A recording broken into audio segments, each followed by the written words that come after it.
The anime industry is evolving and progressing at such a rapid rate that it's pretty much natural selection at this point. Artists are being forced to keep up. These are young artists who are making up for their lack of experience just by sheer talent. And even among those incredibly talented young artists, there are two who stand out in particular as artists who have worked towards being the greatest character artists in the industry, Takuya Niinuma and Souta Yamazaki. I would have been totally fine with giving both of them their individual videos, but the reason I'm grouping them together is because they have so similar styles and in the way they progressed in the industry. Not much so how they progressed, but how they've reached the final destination. Well, the final destination for now. One of the main entry points for a lot of young animators was One Punch Man Season 1 back in 2015. But Takuya Niinuma was still just doing in-between animation back then. And Souta Yamazaki did not even exist in the industry. But they've both rapidly progressed now, and in terms of character acting animation, they're some of the best that there is. And more importantly, I would say, is the raw quality of their artwork as animation directors that's given them so much fame. So this is an animator spotlight. So before I talk about their animation styles, I'll start with their progression in the industry, how they started out and where they've ended up. Now, most of the progress that these two guys made is just because of their sheer level of talent and hard work. But sometimes when you look at young talented animators, you do see talented veterans behind them. And there is a common denominator for both Niinuma and YamaSou, that being the legendary character acting animator Keisuke Kobayashi. Many of Niinuma's works got him under the wing of Kobayashi, and a little bit later YamaSou would join them as well. Let's talk about Niinuma first. Niinuma's earliest recorded work was in 2015. He was a young animator doing in-between work for Doga Kobo. Doga Kobo is a very good starting point for character acting animators because they usually do slice of life-esque shows where peaks of animation are usually restricted to character acting.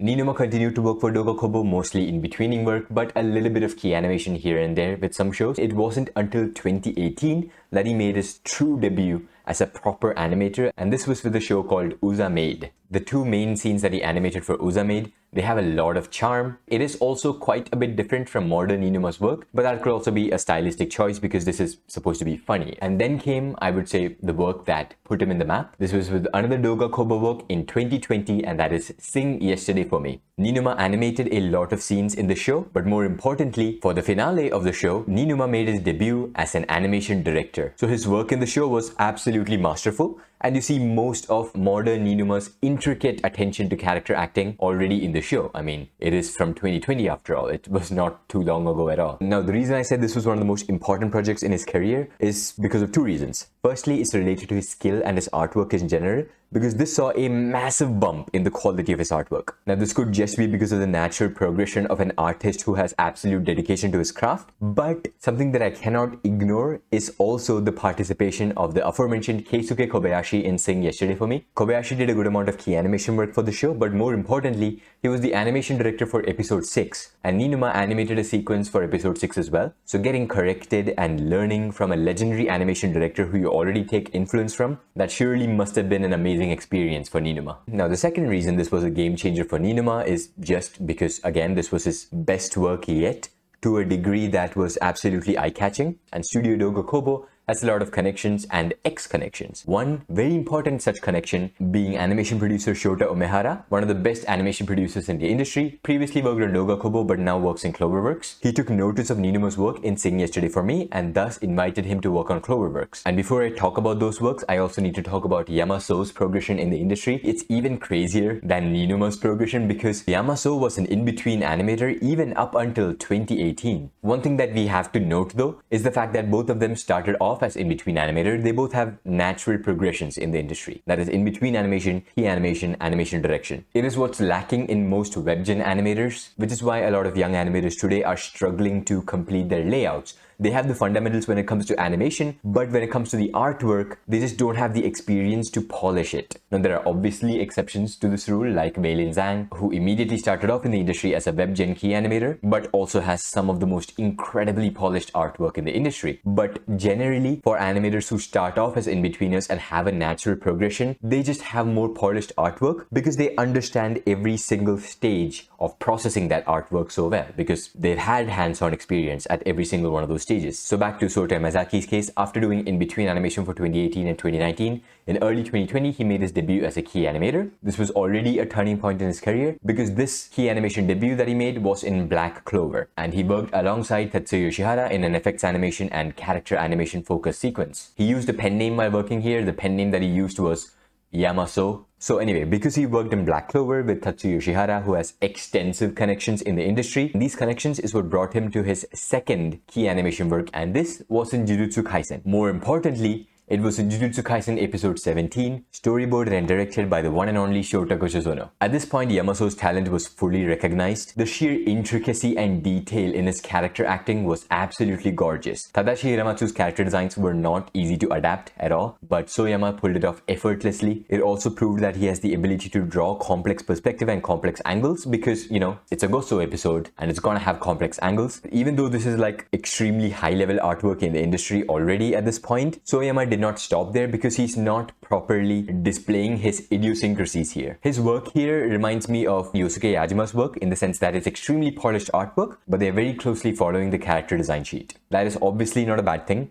You need to follow character design sheets, but it's clear that Soyama has evolved beyond that point, but that wouldn't be until very late. Anyway, it's end of 2020. Takuya Niinuma coming out fresh from Seeing Yesterday for me. Souta Yamazaki coming out fresh from that one scene he animated in Jujutsu Kaisen. Shota Umehara notices both of these animators and brings them into Cloverworks Productions. And from this point onwards, the main focus project for both Niinuma and YamaSou have been the same. First One Direct Priority, then My Dress Up Darling, then switching over to the Seshimo team with Chainsaw Man, and now Jujutsu Kaisen Season 2. Their works in these shows is also what I'll primarily be using to break down their animation techniques. But before we get to that, let's actually talk about the animation techniques that they use. So as I've said before, both of them have extreme intricate attention to detail when it comes to the movement of characters. They follow the hyper-realism sort of animation that Keisuke Kobayashi does as well. The way they draw the intricate change in the folding that they display using their shading is just absolutely masterful work. And that actually has to do more with their artwork and how they integrate that artwork into their animation. They're both shading geniuses. And they're not shading geniuses in the same way like Hironori Tanaka is a shading genius. While in TNK's case, you do see a lot of emphasis on shadows and like deep shadows as well. But Tanaka also has that much emphasis in line art. To give a better idea of what I'm talking about, I can just use this correction example. One is by Niinuma from episode 8 and the other one is by Tanaka in episode 9. So in Tanaka's case, even though it looks extremely realistic and Tanaka's entire style is about realistic movements, you can tell that it is also a good amount cartoonish. Tanaka's artwork and animation feels like animated characters moving like real people, whereas Souta Yamazaki and Takuya Niinuma's animation and artwork feels like real people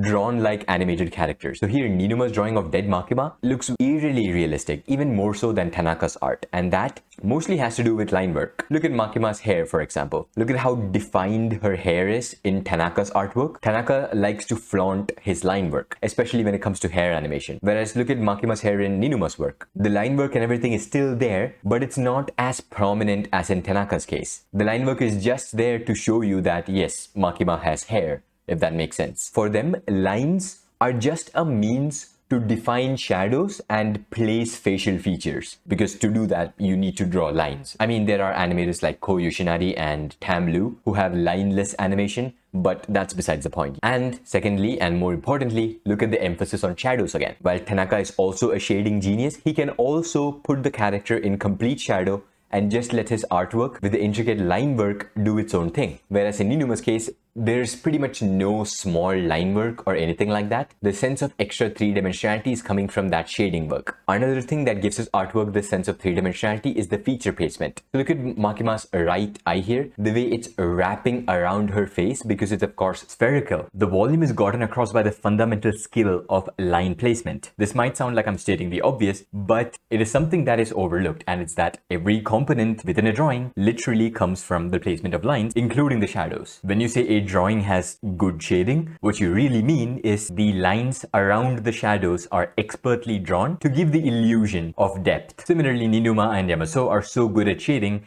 as a result of knowing where to place the lines. If the line placement is good enough, drawings can have a lot of volume without any shadows. To explain better, let's just look at how animation and cleaning work goes. It's not like an animator draws a basic figure, fully completes that drawing, adds shadows, and then moves on to the next drawing. That's not how it works. No, what actually happens is the animation step is first fully completed, and then that is cleaned up. So looking at it this way, all animation starts off as kagenashi. The volume is already defined via line placement. Then, with more lines, shadows are simply added later to enhance the volume. So being a master of line placement is why Niinuma can create voluminous illustrations by using just 2 colors. Look at Aki's jaw here, for example. It's shown using a single line. That single line conveys that Aki is leaning away from the camera with his head further tilted to the side. Or look at how the left portion of Himeno's jaw is slightly pointed. You might be wondering, how important can that be? Well, compare that to this. Just that one little detail is the difference between your character looking attractive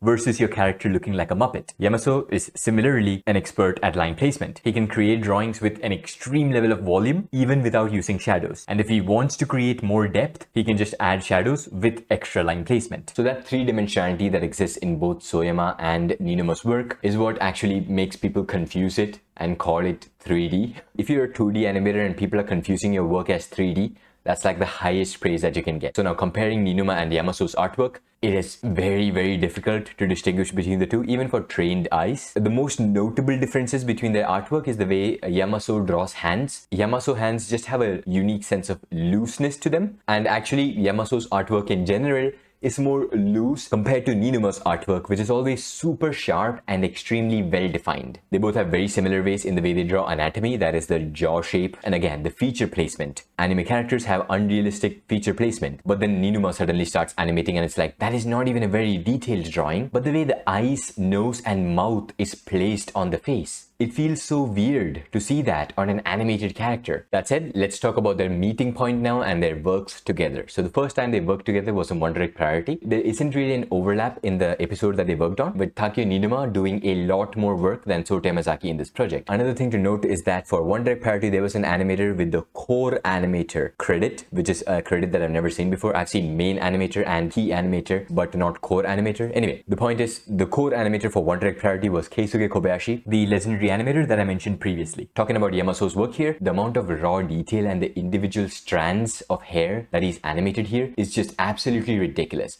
And the thing about a shot like this is that, how do you even use a reference for this? Did YamaSou actually just take a child and throw her downstairs? I don't think so. I hope not. But yeah, the character acting, the way he's animating expressions, animation enters an uncanny valley every time weight is involved. So the way this guy's balancing his body as he's just standing on one foot, as the other foot is being used to kick a child into a coffin. Man, One Direct Priority is a weird show. You can see how he's realistically trying to balance himself. The weight distribution on his body and the way his clothes are moving is just masterful. Coming to Niinuma's work on One Direct Priority, he's perfected his art. So this is one of the cuts that Niinuma did for One Direct Priority. When the girl gets up, extremely realistic in the way he's animating that. Nothing special. What comes later is the special part. My god, let's watch that again. So first of all, in terms of artwork, it's full kagenashi. What's defining the portions of a body is just these strings here. Niinuma does use a lot of pointy shading in his artwork, whereas Souta Yamazaki is more like a circular, blob-like shading kind of guy. So she's about to throw her phone to the ground. So when she's taking the phone up, instead of animating it like this, which would have no impact, she's first tilting to the opposite side. That is the weight distribution that I was talking about, that Niinuma's a master of. So balancing done first, with really cool smears here as well. Niinuma's smears are really beautiful. Reminds me kind of Koki Fujimoto's like absolute lineless smears. So it's not the sheer number of keyframes that is amazing here, because she's going all the way from here to here. So here to here. This entire motion is skipped. No in-betweening there either. And again, from here, look at what she does next. It goes further back. So again, instead of doing this, it is that motion. Always go to the opposite side first for the build-up. So if you have the build-up, the release will be all that more satisfying. That gives the bounciness to the animation. Why just move a character forwards when you can move the character backwards a little bit first and then forwards? Again, love the smeared hand here, but here she's not throwing the phone down. She stops midway. So because she stops midway, look at the inertia on her backpack. The backpack shifts accordingly. And because the bag has weight, her body shifts with the bag accordingly, and after that the bag just rocks back and forth a little bit. The emphasis on the trembling hand is just supreme. And after that she does end up throwing the phone. Really cool smears to emphasize the speed of that throw again. And after the throw, her hand is not stopping here, it's going behind her body. Yeah, look at that. And then comes rocking back and forth to just emphasize on how powerful the throw to the ground is. Again, just extremely natural character acting as well. So this is the second Niinuma scene that I'm going to talk about. It also has like exceptional body language and stuff, but I don't want to talk about that since I already talked about it in the previous cut. In this, I want to focus more on the shading. It obviously comes from the hair and the clothing. The shading, the way it defines the folds in the cloth is amazing, but that moves. Wow, that is so incredible. Because the clothes are stretching here, this time her elbow, the emphasis on the elbow area because her elbow is a little bit bent.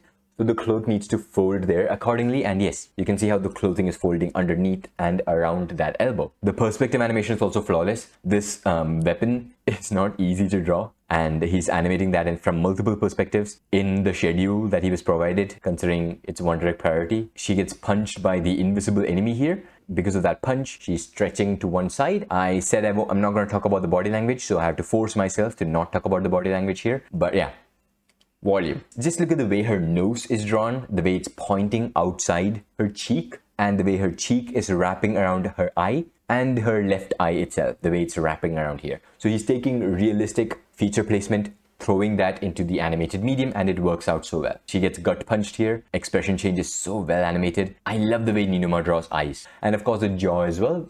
Usually he gives well-defined jaws to the characters. Same with Souta Yamazaki again. Again, look at the way he's drawing an open mouth. Because an open mouth is adding another level of depth. And you can truly say that this is a cavity. There's empty space there. To get that across in animation, insane animator. Now coming on to the next main project for both of these people. Now they've pretty much started working together in the same episodes as well. This is another Shota Umehara project, My Dress Up Darling. My Dress Up Darling's premiere saw both Niinuma and YamaSou's participation. So let's start with YamaSou's work. The acting on Marin is so well animated along with the flow of her hair, but this is really the highlight cut. Look at how well drawn Marin is, and the sparkle on her eyes, the way her hair flows as she comes down. It's just so perfectly animated. This is again does not really feel like a YamaSou drawing by modern standards, but again, YamaSou is still a very young animator. He's still trying to polish his fundamentals to the point where it's incredible. So this portion of the ear, as you can probably see, sticks out. He's drawn that. He's drawn that inner portion sticking out. Look at this drawing, by the way. That is such a Takuya Niinuma drawing. So I guess Niinuma's artwork has already started influencing YamaSou's artwork. They both work together so many times at this point that they are influencing each other with their works. Absolutely love the character acting on Marin here. That is so fucking cute. So this could have easily been something like up and down motion with very few keyframes. Like it's a comedic scene that could have worked. YamaSou had just a unique take on the character acting here, which is so good, while also partially animating the lip sync almost to the correct words. Also look at the perspective on this hand here. The pointing, it's perfect. Now let's get to Takuya Niinuma segment in the same episode. Look at the illustrative skills of Niinuma again with the clothing. The shadows on Gojo's clothes, especially here, this portion. So the back portion where he's tucked in the shirt is so well emphasized, and the way the shirt is coming out and the sides as it usually does. But now look at Marin when she's undressing. My god, look at that shading. Look at the way her clothes are getting pulled. It is so beautifully animated. This cut as well, while the acting is amazing and the shading is also amazing, what I'm focusing on more is the jaw and the lip placement and the nose placement. So that's the feature placement that I was talking this entire time. It's very realistic. You don't get to see this in animation, man. Another very similar example by Niinuma himself is in this one from Jujutsu Kaisen episode 5. Again, just look at the sheer amount of folds on her clothes here. The feature placement comes into play again. Look at the way her lip starts protruding as she's turning. Pretty much flawless lip sync animation as well. When Gojo does this jump and twirl, again, his clothes are getting wrinkled accordingly. And the bounciness in that turn, the body language is so well animated. Again, when she's undressing here, this actually looks so much more like YamaSou shading than it does Niinuma shading. The next time they work together is from My Dress Up Darling episode 2. Let's start with the Souta Yamazaki scene. So this is Marin bouncing on Gojo's futon here. Yeah, the bounciness is really cool. I love the shading as well. Marin is not drawn like shredded as fuck or anything. You can tell that she has the bare minimum level of belly fat, and that is displayed through the shadows and stuff. It feels very soft. I want to grab her so bad, but she's not real. Another extremely cool acting segment, the way she's crossing her legs. Look at them bounce. I don't even care about the lewdness of these scenes, by the way. I'm not even hard. I'm just that engrossed in the animation that I absolutely don't care about the fan service. Again, the way the folds are drawn, and look at the breasts. Since they are so heavy, when Marin comes down, because of inertia, they're going the opposite way again, but then they settle down. And then they have to bounce around. The best drawings are these ones of Marin's foot. Man, the volume, the three-dimensionality is so good. You're drawing from this perspective, right? Hands are already difficult enough to draw. Hands are such a fundamental component of animation. You have to learn how to draw hands if you're just going to be an animator. That just needs to be a thing. But very rarely do you have to animate feet with this level of detail. This broken line here to separate the balls of the feet from the rest of the portion. And yeah, I just don't understand how Gojo does not just munch on those feet. If that was me instead of Gojo right there, God himself would have to change the fabric of reality to get Marin's foot out of my mouth. We come to this drawing. So I have prepared this stitch to break this drawing down, and for no other reason. Let's start from the bottom and move up. Firstly, the flawless perspective and foreshortening of the feet. The perspective here is defined by the single layer of shading which separates the balls of the feet and also each individual digit of her feet. Look at that thin layer of different color on top of her toes, just to have that extra attention of detail. Those are her toenails. Moving a little bit up, now you get to the midriff, and once again Marin's midriff here is drawn in a very specific way to look soft. You get lines that intersect and overlap each other to define depth, but not in like a shredded abdominal muscles kind of depth. It is a much more softer look. And finally, getting to the face, the naughty expression gotten across absolutely perfectly. It is an incredibly beautiful drawing. I could stare at it for 2 minutes at a time, or however long it takes for the post-nut clarity to kick in. I never even noticed Marin's side boob here this entire time because I was focused so much on the amazing Gojo drawing. Yeah, that's a nice side boob there. Coming to Niinuma art now. So here you get to see all of that same shading. So the way this white unshaded portion defines his neck muscle, and the shadow here defines the lower portion of Marin's boob and also her rib cage here. Because her hands are up here, that's going to define the rib cage even more. The shading here to define Gojo's clothes and the shading here to define Marin's anatomy, both perfection. Again, look at the feature placement, look at the way his nose and left eye is placed on his face here, and the way the shading changes. These are individually so good, the drawings that is. And yeah, this is just entering uncanny valley because of how good the character acting is here. Marin just looks like a 3D model here because of how much volume this still image of her has. Another thing I really like about Niinuma's animation is the shorthand drawings. The reason you would have lesser detail in the first place is of course because characters are far away from the camera. Niinuma's idiosyncrasies shine through in shorthand designs as well. So does YamaSou's designs as well. I will talk about those in Jujutsu Kaisen episode 5 analysis because come on, that's the best example of shorthand drawings that there exists. But the level of detail that Niinuma pours into even his shorthand drawings are just amazing. The insignificant stuff like the paper bag or whatever bag it is in the background, the shading on the back, and the shading on the futon. The level of detail is gorgeous. This always goes to the next level when Niinuma is drawing mobs. So for Niinuma's mobs again, even when the characters are very far away from the camera, the level of detail. It's not possible for him to draw them without at least having a secondary layer of shading. The next time these two worked together was in My Dress Up Darling episode 5. Takuya Niinuma animating the most detailed run cycle, and then Souta Yamazaki animating some of the best jiggle physics I've ever seen in animation. Niinuma's Marin evokes a sense of appreciation to beauty. His version of Marin is simply the most beautiful that there is, which ties into the narrative as well, so it's quite important. YamaSou, on the other hand, is focused on Marin's cuter side and absolutely nails it. Not only as we see here, but also in the next episode, he animates these few cuts where he also draws Marin's reflections in real time and once again absolutely nails the expressions. These guys, they are fan service specialists. They're creating a connection between us viewers and Marin using powerful drawings where Marin is directed to make eye contact with us. Also to note that the cosplay outfit that Marin is wearing here,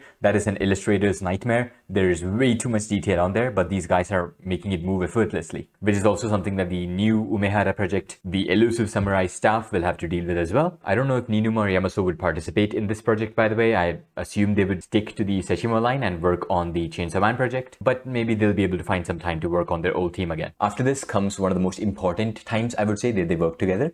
This is in episode 8 of My Dress Up Darling, and the reason it's so important is because this episode was supervised by Keisuke Kobayashi as the animation director. Kobayashi is not really an artist who interferes with the drawing styles of the artists, which works out especially well when the animators working under you have incredible character artwork that don't even need corrections in the first place. So instead, Kobayashi focuses on correcting character movements, which is what he's doing for the first YamaSou cut here. The movement here is redrawn by Kobayashi. Besides that, there are more cool cuts here where the characters are drawn from complex perspectives. The storyboards over here done by Yusuke Kawakami is done in a very specific way to evoke like a horror vibe, and the drawings they need to keep up, otherwise that's not gonna happen. Talking about Niinuma's work from this episode though, it's some of my favorite work from the man. So look at Marin just swaying left and right here. That is so cute. The acting is just so thoroughly amazing every single time. And I just want to appreciate this as well. Did you see how detailed that bird was going frame by frame? Look at that.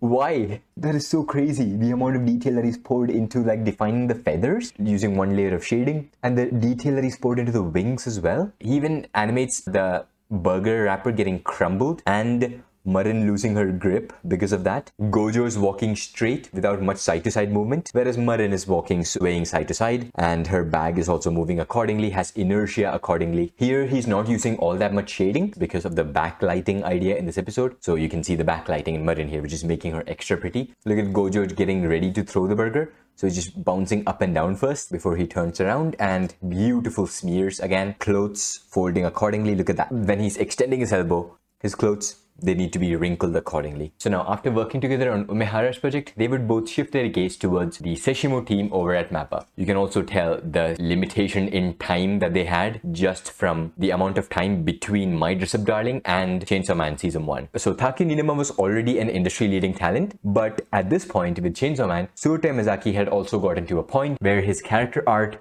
doesn't need corrections. Instead, he is the one who corrects. That's right, with Chainsaw Man's premiere, YamaSou has now made his animation director debut. I remember almost crying looking at Souta Yamazaki's work from Chainsaw Man episode 1 because it was that beautiful. The amount of detail that he was able to shove into clothing in particular, as usual, was incredible. Takuya Niinuma also did work here, albeit a relatively small sequence, but again, yeah, the feature placement, particularly in this shot of Denji, is just classic Niinuma, and the shading, the lifelike movements, yeah, it's all here. Takuya Niinuma would then reappear in episode 7, where he did some more awesome character acting animation. He was unable to complete some of the Genga here, might be why he went no credit for this episode. So how about YamaSou then? YamaSou was the savior of Chainsaw Man. He came back in the most critical part of Chainsaw Man's animation, and he made absolutely the most important corrections. And the corrections he was making is not just for the random young Twitter animator who hasn't polished their artwork yet. No, he was making corrections for main animators. He was making corrections for Koki Fujimoto's animation, for Kaito Tomioka's animation. The schedule was so bad at this point,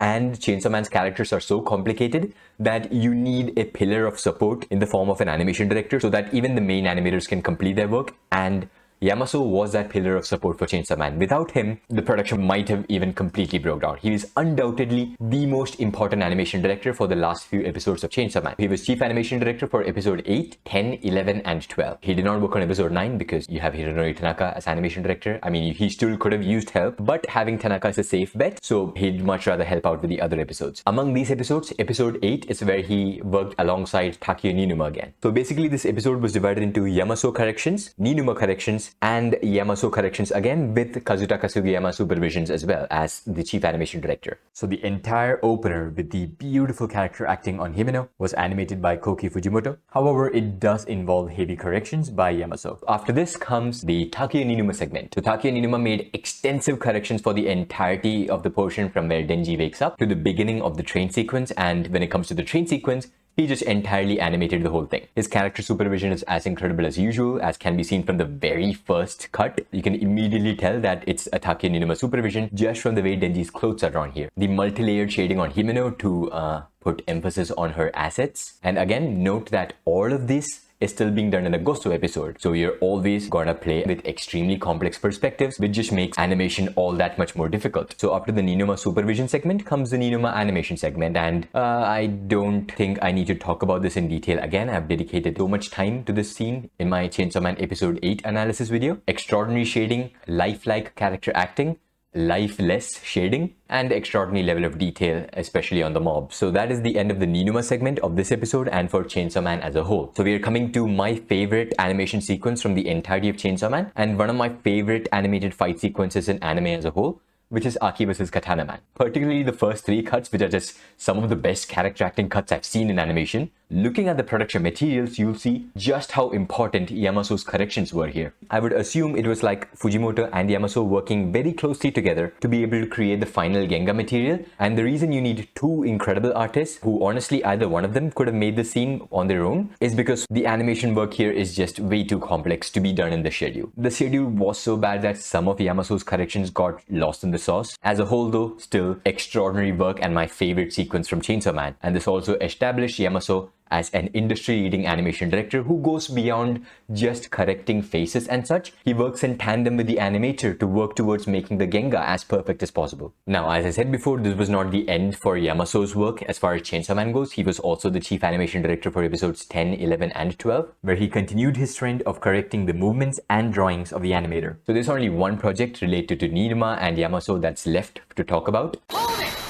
Hello guys, this is editor Manko Man. 6 months into the future. I'm sorry if you can hear some trains in the background. I'm in Edinburgh right now and my room is right next to the tracks. But yes, I'm going to be talking about both Niinuma and YamaSou's works from Jujutsu Kaisen Season 2 in a separate part 2 of this video, just because I want to talk about it in even more detail. So that's about it. Stay tuned for that. If you liked this video, leave a like. If you disliked it, leave a dislike. Subscribe and share, spread the love. And as always, thanks for the views and thank you for 10k subs.